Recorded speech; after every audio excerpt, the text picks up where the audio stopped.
네, 시청자 여러분 안녕하십니까. 충북 시사토론창의 구본상입니다. 오늘은 월간 뉴스 분석으로 함께합니다. 지난 한 달 동안 보도됐던 수많은 뉴스 가운데 대표적인 뉴스들 선정해서 전문가들을 모시고 다시 한번 짚어보면서 또 현실적인 대안까지 함께 찾아보도록 하겠습니다. 자, 오늘 토론 함께해 주실 세 분을 여러분께 소개해드리죠. 먼저 청주대학교 정치행정학 진재구 교수님 나오셨습니다. 안녕하십니까? 네, 반갑습니다. 그 옆으로 정일순 변호사님 나오셨네요. 안녕하세요. 네, 반갑습니다. 자, 제 왼쪽으로 오늘 이 시간은 처음 모시는 것 같은데요. 풀꿈 환경재단의 여무 상임이사 나오셨습니다. 네, 안녕하세요. 네, 오늘 이렇게 세 분과 함께 월간 뉴스 분석으로 여러분 함께하도록 하겠습니다. 그러면 첫 번째 뉴스부터 영상으로 함께 만나보시죠.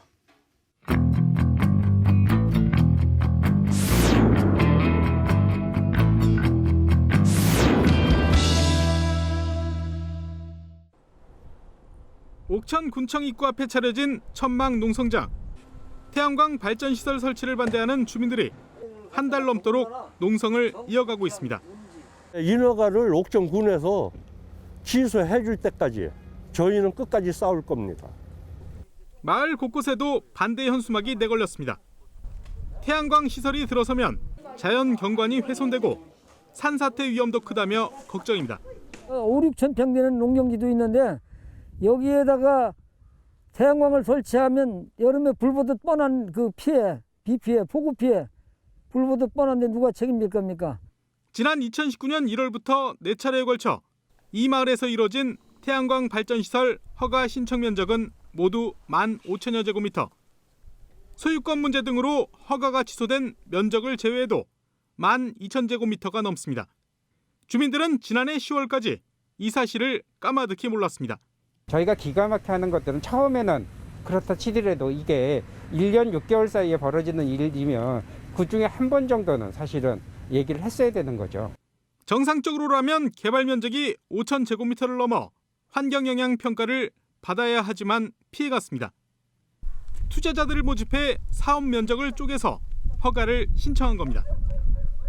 실제로 한 장소였던 태양광 발전시설 부지는 허가 신청 과정에서 10조각으로 조각조각 나눠졌고 넓이도 2,400제곱미터를 넘지 않도록 잘게 쪼개졌습니다. 이렇게 나눠서 이렇게 하다 보니까 당에 한번 이렇게 들어올 때는 이제 작은 면적으로 이렇게 들어오니까 이렇게 해서 허가를 처리한 걸로 알고 있습니다. 결국 주민들은 태양광 발전 개발 허가 취소를 요구하며 지난달 12일 옥천군을 상대로 충청북도에 행정심판을 청구했습니다. 네, 태양광 쪼개기 꼼수 관련한 뉴스가 되겠습니다. 태양광은 이제 보통 친환경이다라고만 생각하시는 분들이 저도 그렇고 많은데 이렇게 또 살림을 훼손할 수 있는 부분도 있겠구나라는 걸 처음 또 좀 생각을 하게 되는 그런 뉴스였던 것 같은데요. 세 분 일단 영상 어떻게 보셨습니까? 여무 이사부터. 예. 네, 재생에너지 확대라는 명목하에 곳곳에서 산지, 농지 훼손되고 또 경관도 훼손되고 네. 아마 그런 전형적인 사업 중에 하나가 이번 그 옥천군 안남면 도덕리의 사업인 것 같은데요. 사실 태양광 사업은 지금 기후위기 문제 너무 심각하죠. 예. 인류가 마지막 세대가 될 수 있다라는 심각한 상황 속에서 뭔가 이 기후위기를 막기 위해서는 에너지 전환이 절실히 필요한 거고 그런 의미에서 태양광 에너지는 대표적인 재생에너지 아닙니까? 예. 그래서 오히려 장려해야 될 이런 국가정책상 그렇게 하고 있는 건데 문제는 이번 사업처럼 정말 한반도 그 지형이 있는 아름다운 그 옥천군, 예. 그다음에 주민공동체의 모범으로 알려진 곳이 이 안남면이거든요. 그리고 이 덕실마을은 그중에 농촌체험휴양마을로 이렇게 각광받고 있는 곳인데 이런 데서 황당한 사례가 되고 있는데 분명한 부분은 어쨌든 법 제도적 한계, 그러니까 소규모 환경영향 평가를 악용한 사례라는 게 분명한 것 같고요. 군에서 좀 더 적극적인 대응을 못하고 안이한 대처를 했다라는 측면도 분명한 것 같고 가장 중요한 부분은 주민들의 의견을 무시하면 그죠? 아무리 좋은 사업도 때와 장소와 주민들의 의견을 무시하면 안 되는 거거든요. 그로 인해서 발생한 문제이기 때문에 저는 이 문제는 법제도적 적법성을 떠나서 정말 주민, 업체, 군, 의회 또 시민사회가 참여해서 사회적 해결을 어떻게 잘할 것이냐 이런 과제를 남기는 사건이 아닌가 이렇게 생각해 보고 있습니다. 그 태양광이 사실 오폐수가 나오는 것도 아니고 굴뚝산업 연기가 나오는 건 아니지만 지금 이제 장소 관련해서 결국은 이게 많은 분들이 태양광이 왜 환경 파괴냐라고 생각하실 수도 있는데 지금 이제 장소가 조금 문제가 있다는 말씀이신 거죠. 그런 거죠. 이를테면 태양광 발전을 하는 것 자체는 그 탄소 저감을 에너지 전환을 예, 하는 예. 게 가장 핵심인데 사실 산림이나 농지 같은 경우에는 탄소 흡수원이 되는 거거든요. 이런 곳에 설치해서 오히려 문제가 되면 이게 환환 갈등을 유발하는 예. 그런 그 원인이 될 수 있는 거죠. 또 어디로 가서 사야 될지 어떻게 보셨습니까, 진 교수님? 그러니까 이게 그 어떤 형태의 발전소나 그 에너지 만드는 시설들이 친환경이냐 아니냐의 규정은 과거에 비해서 나아졌느냐의 문제입니다. 또는 또 상대적으로 다른 그 에너지원에 비해서 나아졌느냐의 문제이거든요. 예. 그 내가 누누이 말씀드리지만 지금 석탄 화력 발전소에 있는 자리에다가 태양광 에너지라든가 LNG 발전소를 건설하면 과거보다 미세먼지라든가 여러 가지 면에서 환경 친화적인 발전소가 될 겁니다. 그런데 이제 여기가 문제가 됐던 것은 그런 그 시설이 전혀 없는 그 야산에다가 만들었기 때문에 기존의 그 환경을 훼손한다는 점에서 이제 문제가 되는 거거든요. 네. 그러니까 기본적으로 우리가 원칙적으로 재생에너지가 과거의 그 석탄 화력이라든가 뭐 이런 거에 비해서 친환경이라는 원칙론에 매몰돼서 기존의 환경을 훼손하는 이런 우를 보면서는 안 된다는 것이고요. 이번 사태의 경우에는 보면 공무원들이 그 너무 그 탁상에 입각해서 허가를 내줬다는 것이죠. 현실을 감안해야 되는데 현실적으로 이제 5,000제곱미터 이상의 경우에는 소규모 환경 영향 평가가 받게 돼 있는데 그것을 악용해서 업체들이 이제 그 이하로 이제 쪼갰단 말이죠. 그렇지만 사실은 모여 있으면 그걸 넘기 때문에 그러면 이 업체가 단체로 모여서 환경 영향을 받게 한다든가 네. 이런 그 적극적 대처를 했어야 되는데 예. 그런 그 행정 처리 면에 있어서 소극성이 문제를 키우지 않았나 이런 예. 생각합니다. 변호사님 어떻게 보셨습니까? 이게 좀 옥천군도 좀 난처한 입장이었던 거는 같습니다. 왜냐하면 정부에서는 그 탄소 중립 2050 정책을 장려하면서 이게 법의 명문으로 규정되어 있는 뭐 예. 주민 설명회나 동의서 첨부가 필수적인 것은 아니다. 웬만하면 거치지 말아라는 지침을 내려놨기 때문에 옥천군도 이를 막 강제할 방법은 없었는데 네. 다만 옥천군 의회 행정사무조사 결과에도 밝혀진 바와 같이 지금 사업자 측에서 제출한 주민 설명회 자료나 주민 동의서가 좀 문제가 있다라는 부분이 밝혀졌는데 이런 부분에서라도 옥천군이 좀 주의를 기울였다면 이와 같이 반발이 큰 지금 상황까지는 오지 않았을까 하는 생각이 듭니다. 지금 옥천군 상황에서 보면 이제 난감한 어떤 그 입장을 얘기를 하셨는데 아까 이제 여무 이사께서도 옥천군의 안이한 대처라는 표현 좀 써주셨거든요. 옥천군에서 조금 더 관심을 기울이고 적극적으로 나섰더라면 좀 결과가 달라질 수 있었을 거라고 보시나요? 어떻습니까? 예, 옥천군에서는 이 허가 조건을 다 갖췄다. 그래서 허가를 내줄 수밖에 없었다라고 예. 말씀하시는데 이 태양광 허가는 요건이 갖춰주면 반드시 허가를 해줘야 하는 뭐 법률상 기속행위라고 하는 그런 것이 아니다. 오히려 요건은 당연히 갖춰야 되는 것이고 그 예. 요건을 갖추었지만 여러 공익상 이유와 이런 것을 들어서 재량의 범위 내에서 허가를 하지 않을 수도 있는 재량행위입니다. 예. 본건의 경우에 말씀하신 것처럼 건건이 신청한 것은 5,000제곱미터 이하였지만 이게 총 합쳐서 12,000제곱미터에 이르렀기 때문에 사실 의도적 분할이 의심되는 상황이었고 그것을 예. 차치하더라도 그 지역 내에 지금 이렇게 광범위한 태양광 설치가 되면 환경 피해라든지 이런 부분은 충분히 우려가 되는 상황이었기 때문에 이런 공익상의 이유를 들어서 거부를 할 수 있는 상황이었습니다. 그리고 이와 관련 재량행위와 관련된 작년에 충주시 태양광 개발 허가 관련된 청주지방법원의 판결 이유를 한번 보면 환경은 한 번 훼손되면 되돌릴 수가 없기 때문에 행정청의 환경 관련 재량 행위는 폭넓게 존중되어야 한다는 이유로 충주시의 태양광 개발 불허가 처분이 정당하다라는 의미 있는 판례도 있었습니다. 그러니까 그런 부분에 있어서 너무 안이하게 요건을 갖췄기 때문에 허가해줬고 그래서 문제가 없다 이런 대응은 좀 문제가 있다고 보는 겁니다. 예. 뭐 적극적이라는 표현을 근데 이제 주민들 입장이 아니라 옥천군의 어떤 정부 방침에 따른 적극적 행정이라고 보면 사실은 또 반대 입장이 될 수도 있는데 여모 이사님은 어떤 의견이신가요? 그러니까 지자체 입장에서 두 가지 일을 고려해야 되는 예. 이 행정상 갈등은 항상 있을 것 같습니다. 왜냐하면 정부의 큰 정책 방향이 있을 것이고 예. 현실적으로 사업이 진행되면서 발생하는 민원 문제가 있을 것인데 아마도 이제 현 정부에서는 태양광 발전을 적극 추진하는 추세가 있는 것이고, 그다음에 그러다 보니 일단 개발에 막 집착하다 보니까 여러 가지 편법적인 수단을 동원해서 진행되는데, 그래서 이제 정부 제도에서 최근에 많이 논의되는 것이 어떤 사업을 추진할 때 주민 수용성의 문제를 어떻게 봐야 될 것이냐 하는 문제가 굉장히 부각되면서 이것을 제도화하기 위한 여러 가지 노력들이 진행되고 있고요. 그런데 제도화가 되기 전에도 저는 아까 변호사님 말씀하신 것처럼 이 단체장의 개발 행위를 스스로 조정할 수 있는 권한이 있는 거거든요. 그래서 이미 충분히 예측 가능한 거죠. 이렇게 쪼개기로 들어오면 예측 가능하기 때문에 그럴 때 조금 적극적인 능동적 행위로서 주민 의견 청취는 충분히 할 수 있었던 문제가 아니겠냐라는 그 아쉬움을 좀 남기고 있는 겁니다. 예.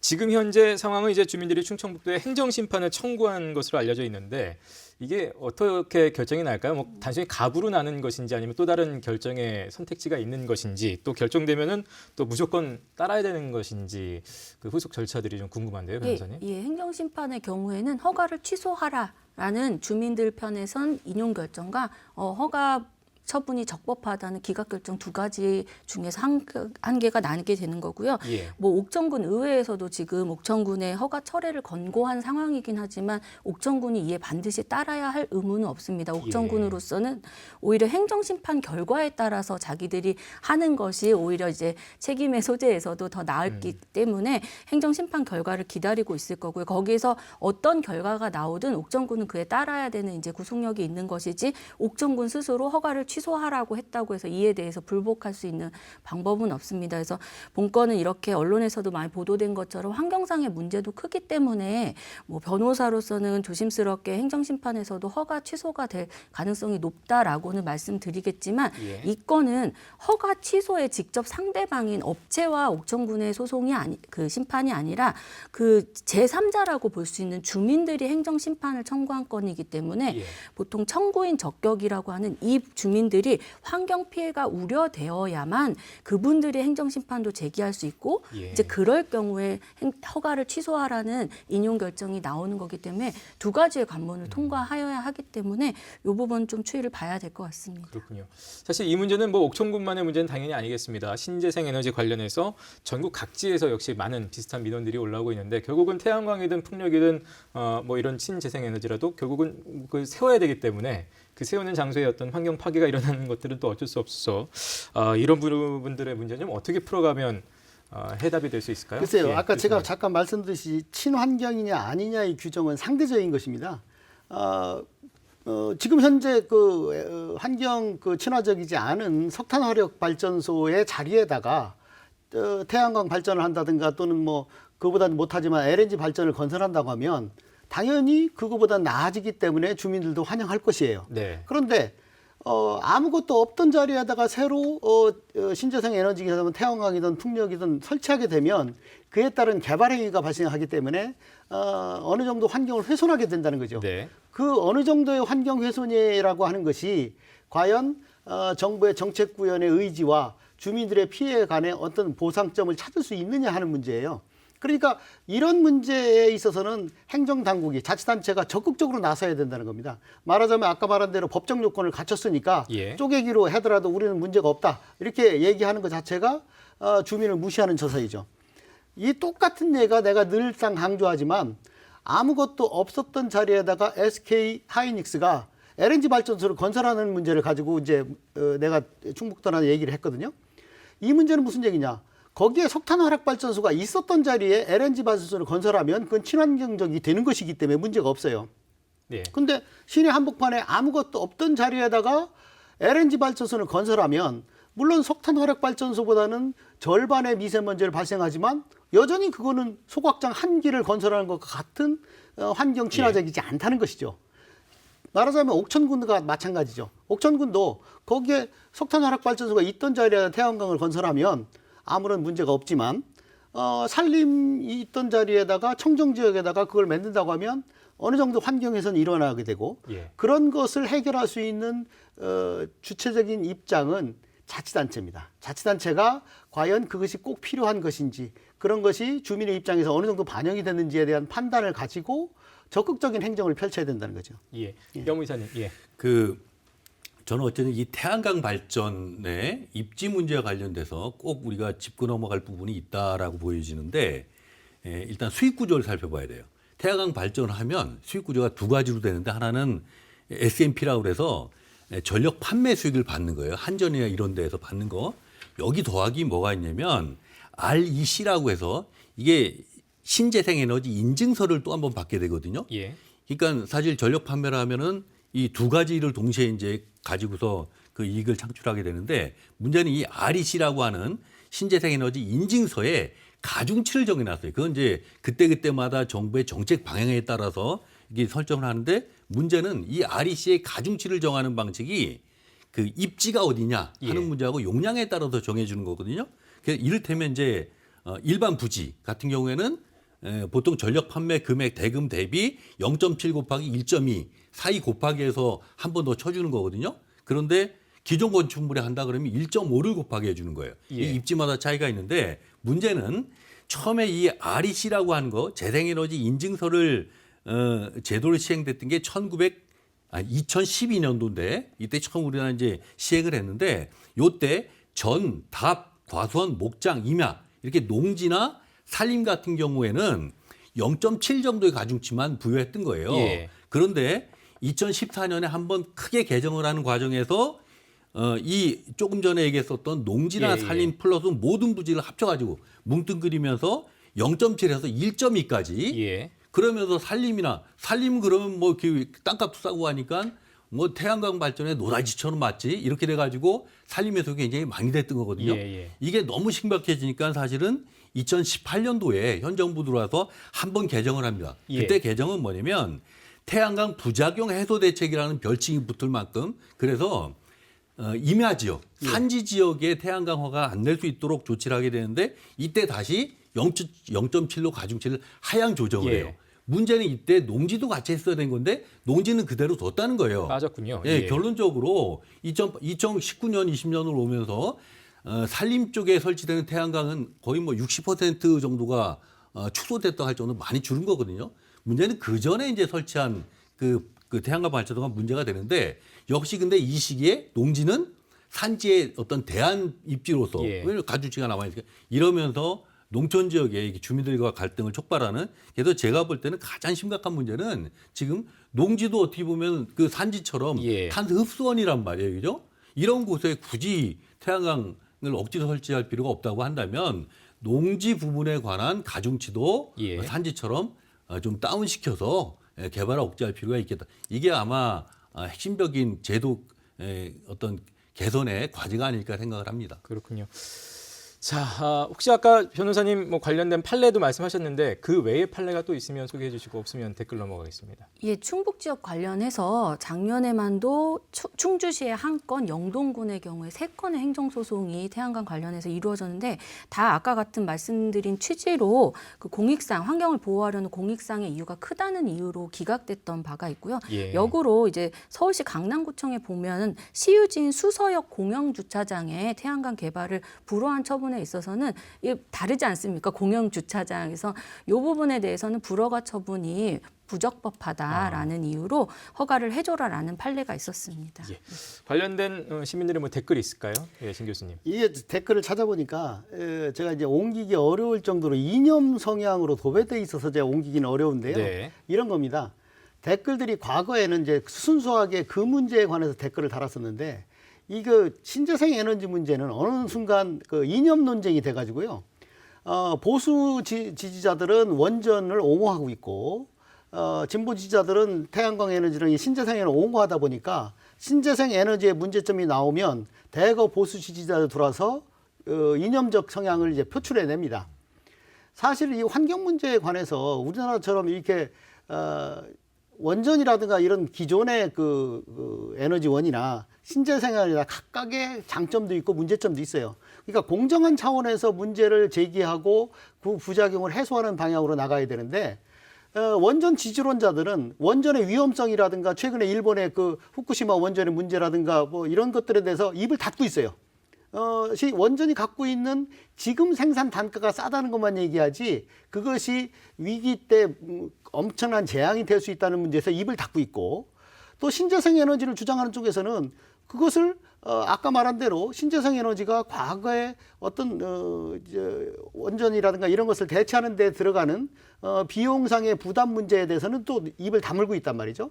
이렇게 환경이라든가 에너지 문제에 대해서 순수하게 그것의 장단점과 해소 방안을 논의해야 되는데 어느 날부터 이 에너지 정책 문제가 이념 문제로 둔갑하면서부터 우리나라에서 이제 적절한 논쟁이 사라졌어요. 나는 이 문제는 다시 적절한 에너지나 환경 문제로 돌려놔야 된다고 저는 생각을 하거든요. 예. 예.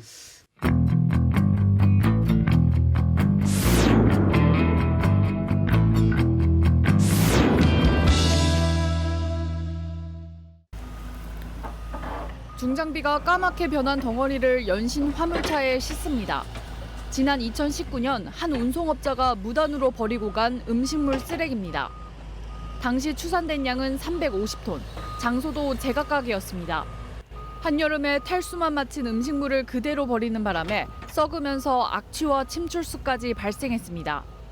그나마 직접 음식물 더미를 뒤진 끝에 운송업자와 배출업체 모두 잡아내 예산을 들이지 않고 치울 수 있었습니다. 직원들하고 경찰 단속반하고 증거물을 한 3차례 정도 수집을 해서 거기에 나오는 주소라든가 또 포장지라든가. 하지만 1년의 재판 끝에 내려진 처벌은 기대에 못 미쳤습니다. 쓰레기를 옮기고 버린 운송업자에게는 징역 1년이 선고됐지만 비용을 아끼기 위해 불법 처리를 의뢰한 배출업체 관계자 2명은 각각 벌금 300만 원과 400만 원에 그쳤습니다. 350톤 기준으로 적법하게 처리했을 경우 통상 1억 원이 넘는 비용이 드는 데 비해 턱없이 적은 수준입니다. 회복되기 힘든 피해를 가져오는 불법 폐기물 문제. 지난해 처벌 수위를 높인 개정법이 시행된 데 이어 이제는 실제 판례로 경각심을 일깨우는 일이 남았습니다. 네, 자 이번에는 불법 투기 폐기물 관련한 뉴스가 되겠습니다. 세 분 어떻게 보셨습니까? 네, 이모 이사님. 그 음식물 쓰레기 문제 접하니까 한 10수년 전에 여기 옥산면에 퇴비 공장 방문해서 악취 그다음에 침출소 이걸 직접 거기를 한번 다녀오면은 사람들 옆에 가지 못할 정도로 이랬었던 끔찍했던 기억도 나고 그다음에 진천 폐기물 불법 야적 이런 얘기를 들어보니까 지난해 바로 우리가 필리핀으로 불법으로 쓰레기 수출했다가 다시 환경보도 되가져오면서 국제적 망신사를 뻗친 이런 것들도 기억이 되는데 이제 핵심은 의성 쓰레기산 이런 것처럼 전국 곳곳이 쓰레기 불법 투기로 굉장히 심각한 상황이고 우리 지역도 마찬가지인데요. 예. 이 구조를 간단하게 설명해 드리면 전국에 굉장히 많아요. 지난해 한 300수십여 개 160만 톤 정도 그런 불법 야적장이 있었다고 얘기할 정도인데 문제는 쓰레기 처리 비용이 점점점 높아지고 있거든요. 소각 비용 이런 것들이 예. 보통 톤당 따지면은 예전 같은 경우에 한 19만 원 정도 됐었는데 지금 20여만 원. 이게 비싸지니까 여기에 불법 브로커들이 끼기 시작하는 거예요. 이분들이 부지하고 창고를 임대해 놓고 예. 쓰레기를 일반 처리 비용의 한 절반 수준 이를테면 톤당 10만 원 이렇게 수거를 하니까 다 내 맡기겠죠. 가지고 와서 처리하지 않고 야적해 버리고 폐업해 처리하는 이게 요즘 늘고 있지만 아주 오래전부터 나왔었던 고질적인 문제인데 결국은 이런 부분은 정부나 지자체가 보다 엄격한 관리 그리고 근본적인 대책을 세우지 않으면은 근절이 안 되는 심각한 문제라고 볼 수 있을 것 같습니다. 예, 진 교수님. 사실 경비를 절약하기 위해서 불법 투기하는 행위는 사업하는 사람들은 유혹을 느끼게 마련이죠. 근데 이런 것들이 결국은 국민들의 세금으로 돌아옵니다.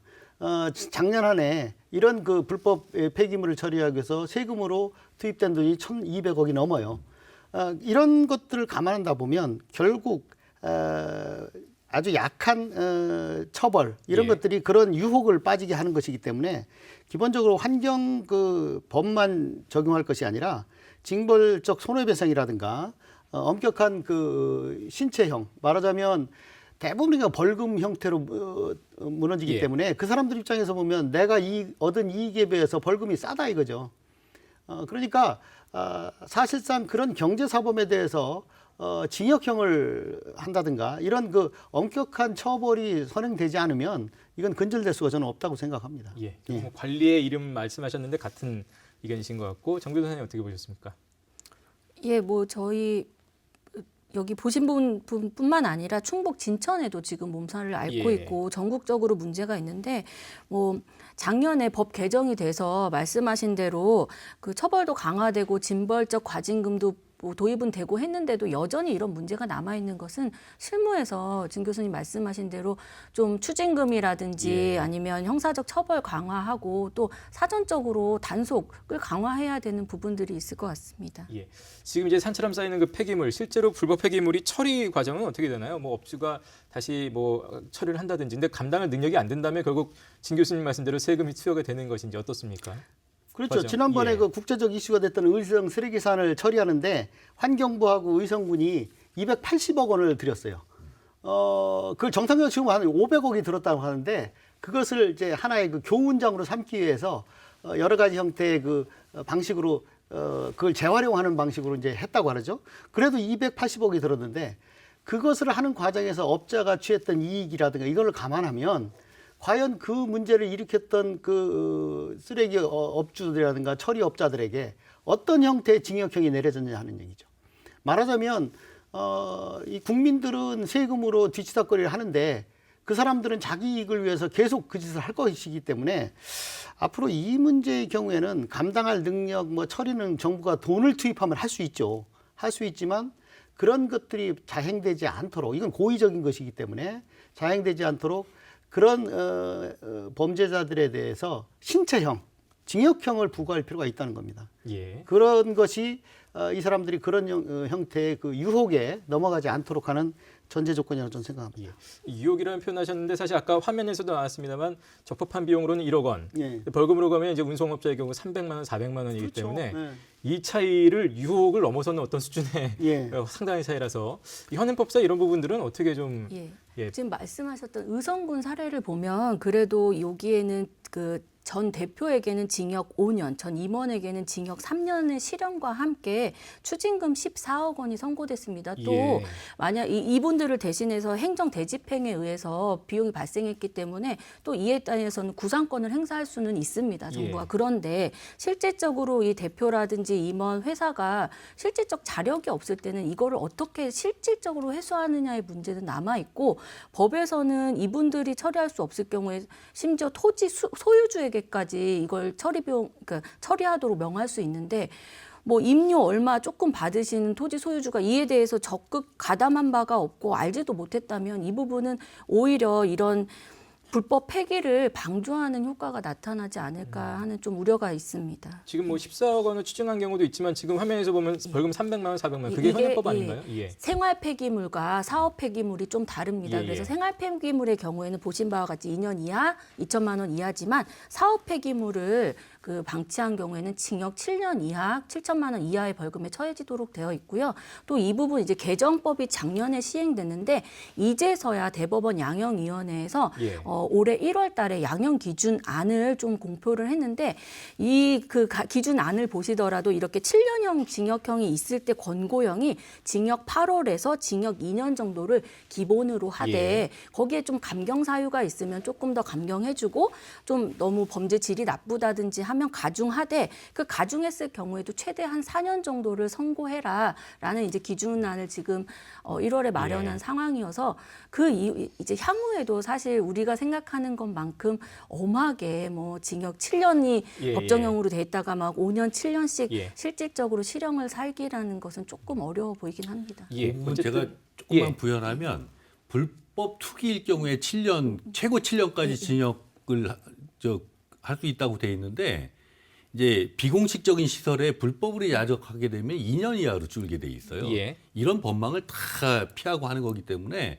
최종적 처벌보다는 사전에 하는 과정에서 더욱 촘촘하게 관리 감독하고 적발하고 조치하는 것이 무엇보다 중요하다고 생각합니다. 그럼 그 말씀하신 그 사전에 관리 감독할 수 있는 구체적인 대책은 어떤 게 있을까요? 그거는 예. 가장 핵심적인 것은 이제 행정 인력이 그렇게 가동돼야 된다는 생각이 드는 거고요. 그러려면 아무래도 이런 업무를 할 수 있는 그 공무원들 인원도 굉장히 중요할 거라고 보고 또 한 가지는 공무원들이 다 하려고 하면 안 되죠. 그죠? 최근 이제 시민들의 어떤 환경의식이나 참여의식이 많아졌기 때문에 각 지역별로 주민들을 활용하는 환경감시체제 이런 부분과 행정이 잘 맞아 떨어진다면 요즘처럼 뭐 쓰레기 문제가 너무 심각한 상황에서 아주 효율적인 민간 협동 감시체제를 만들 수 있지 않을까 그런 생각도 좀 해봅니다. 가장 효과적인 방법은요.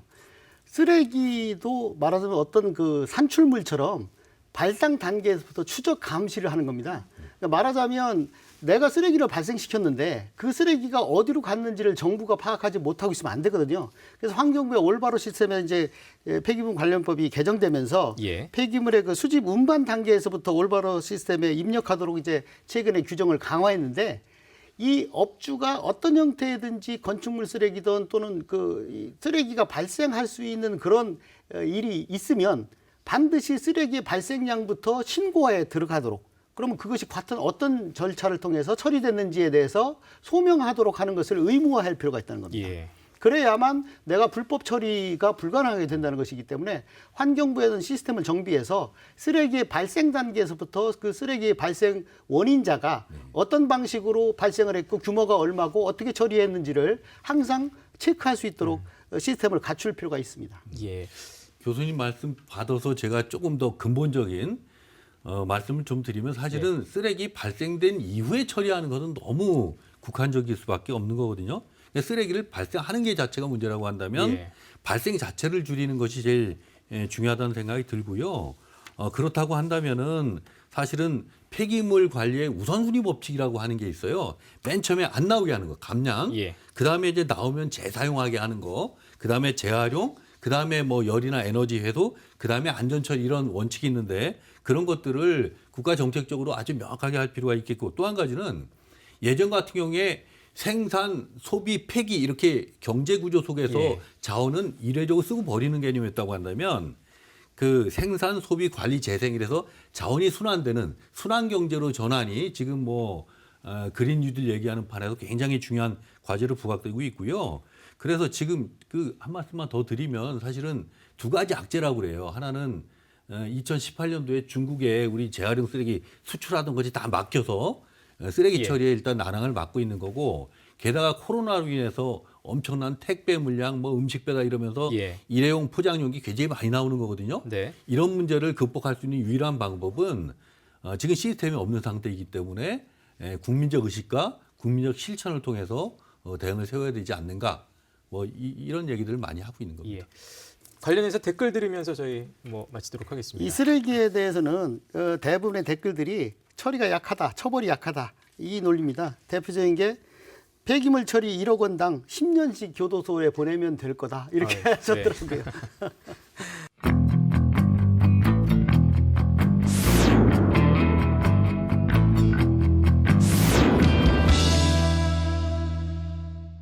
청주 미동산 수목원을 유료화하는 조례 개정안이 충북도의회 상임위를 통과해 본회의에 상정됐습니다. 어려운 시기에 유료화를 결정하는 것이 적절하지 않고 시설 투자가 필요하더라도 순서가 뒤바뀐 거 아니냐는 반대 의견이 나왔습니다. 예산이 투입 후 도민들께 유료화에 대한 공감을 얻고 나서 유료화를 진행해도 늦지 않습니다. 입장료를 받고 투자하겠다는 것은 우리가 알고 있는 주식회사의 모습입니다. 하지만 반전은 없었습니다. 표결 결과 31명 가운데 반대한 의원은 8명에 불과했습니다. 8명 가운데 1명을 제외하면 지역구가 모두 이용객이 집중된 청주로 다른 지역과 체감이 엇갈렸습니다.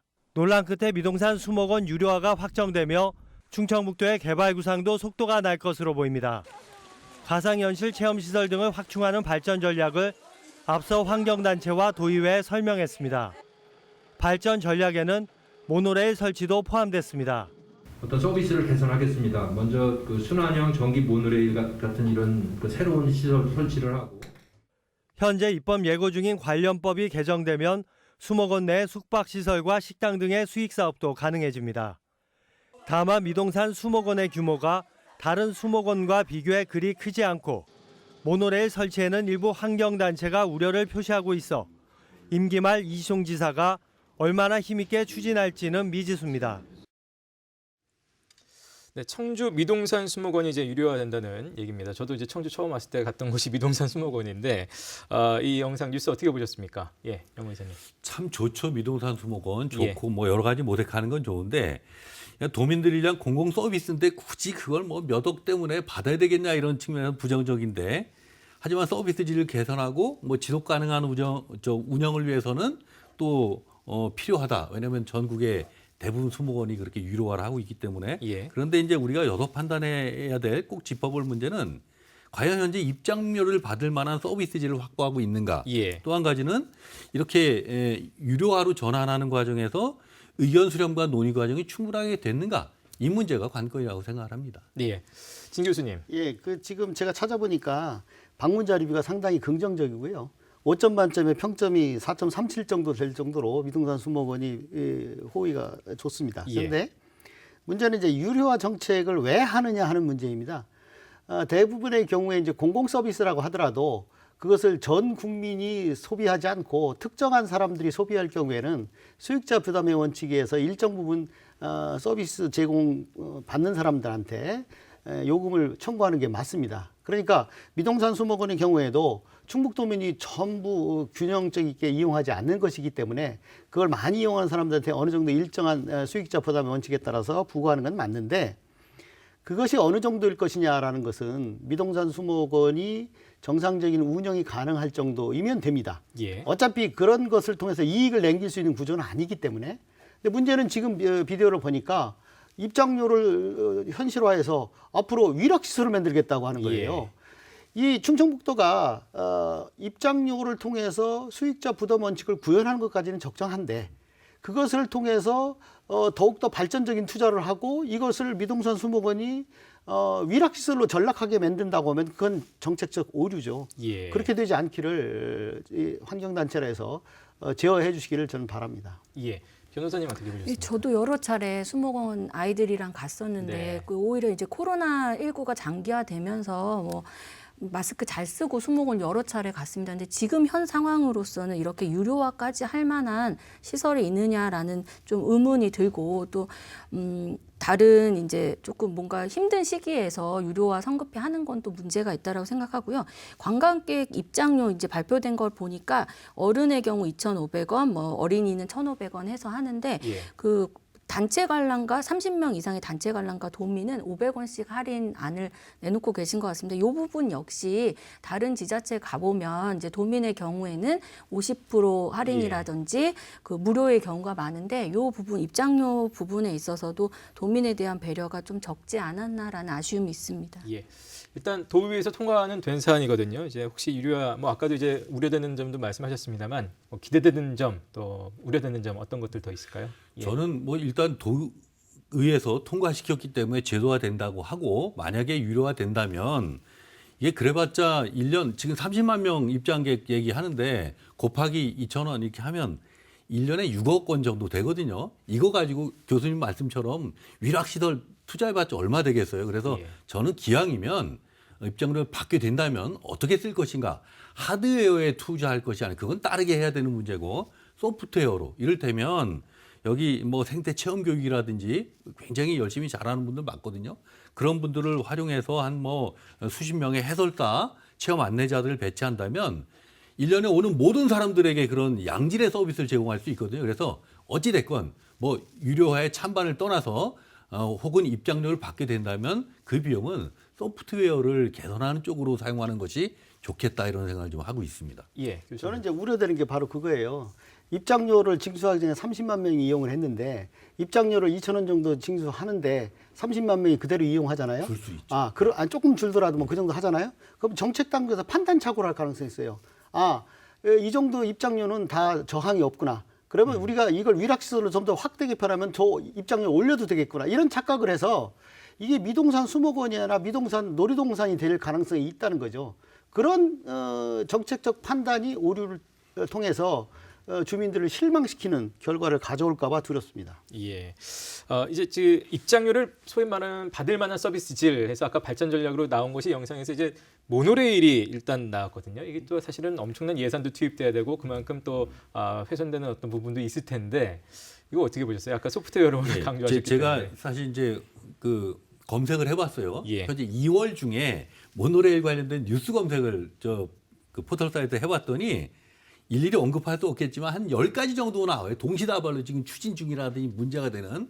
그 중에 하나가 이제 미동산 모노레일 관광 지화 뭐 이렇게 나오는데, 그러니까 이미 모노레일은 이게 특별한 사업이 아니라는 거예요. 너무 이 사람 이곳저곳 무슨 뭐 관광 해결의 수단처럼 되고 있는데, 원래는요 모노레일이 그 개발된 것은 대중교통 수단으로 개발됐는데 효율이 떨어져서 많이 활성화 안 됐던 것을 이상하게 우리나라에서는 이제 관광 개발 수단으로 이렇게 여기저기서 활용하고 있는 측면인데, 저는 적어도 모노레일과 관광 활성화가 연결되려면 세 가지가 돼야 된다.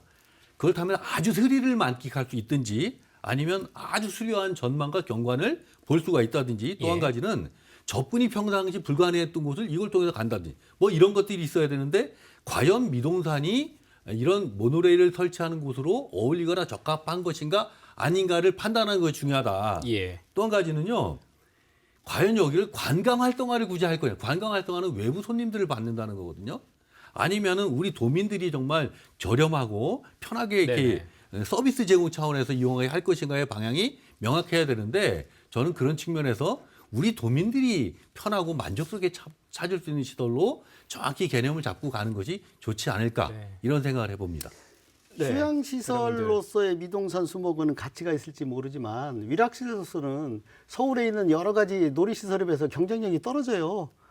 청주에서 1시간 반이면 더 좋은 놀이시설 갈 수 있는데 거기다 모노레일 하나 설치한다고 올까요? 그러니까 정책당국이 착각이 예산을 낭비하게 만들고 이런 것들을 오류로 몰고 가는데, 왜 그런 현상이 발생하냐면, 이 사람들은 자꾸 사업을 확장하려는 그런 확장 지향성이 있습니다. 지금 수목원이 잘 되고 있어도 뭔가 좀 다시 해보고 싶은 그런 욕구가 있는 거거든요. 그런 욕구, 그런 그 욕망에서 벗어나길 바랍니다. 지금 수목원의 평가도 좋고요. 단지 수익자 부담 원칙에서 그걸 자주 이용하는 사람들이 1,000원, 2,000원 정도는 내줄 의향이 있으니까 그걸로 끝났으면 좋겠어요. 휴양시설로서. 예. 아이디어가 종종 가신다는 우리 변호사님은 모노레일 어떻게 생각하세요? 우리 지역에서 청원생명축제에서도 저도 상품권을 받았던 기억이 있는데, 작년 7월에 전남 장성군 장성호에 이제 입장료를 받게 되면서 우리와 같은 좀 논란과 저항이 있었는데요. 장성군에서는 그 대신 징수하는 입장료 3,000원을 지역 카페인 그 상품권으로 들여서 그거를 그 안에서 또는 직거래 장터에서 사용할 수 있도록 해서 오히려 지역 경제 활성화에도 일조를 했다라는 소식을 봤습니다. 그래서 어차피 유료화가 결정된 것이라면 뭐 한시적으로라도 이런 부분 좀 아직은 시설이 마련된 게 아니니까요. 한시적으로나마 이런 부분을 또 이용객들에게 돌려주시는 건 어떨까라는 좀 생각이 듭니다. 모노레일은 뭐 설치되면 아이디어가 더 가시겠어요? 예, 가겠지만 우리로서는 적극 반대입니다. 네, 반대하시는 분도 있고. 자, 마지막으로 뭐 눈에 띄는 댓글들이 있으면 저희가 좀 살펴보면서 마치겠습니다. 댓글이 그렇더라고요. 입장료 내면서까지 갈 곳은 아닌데 공무원과 도의원들 그걸 모르네요. 그렇게 썼더라고요. 예. 자, 오늘 함께해 주신 세 분께 감사드리겠습니다. 고맙습니다. 네. 지난 한 달 동안 지역민들의 관심을 끌었던 뉴스들 중에서 대표적인 뉴스들을 선정해서 월간 뉴스 분석을 함께했습니다. 오늘은 저희들이 세 가지 또 살펴봤는데요. 앞으로도 저희는 지역의 문제를 더욱더 깊이 있게 들여다보고 현실적인 대안을 찾기 위해서 노력하도록 하겠습니다.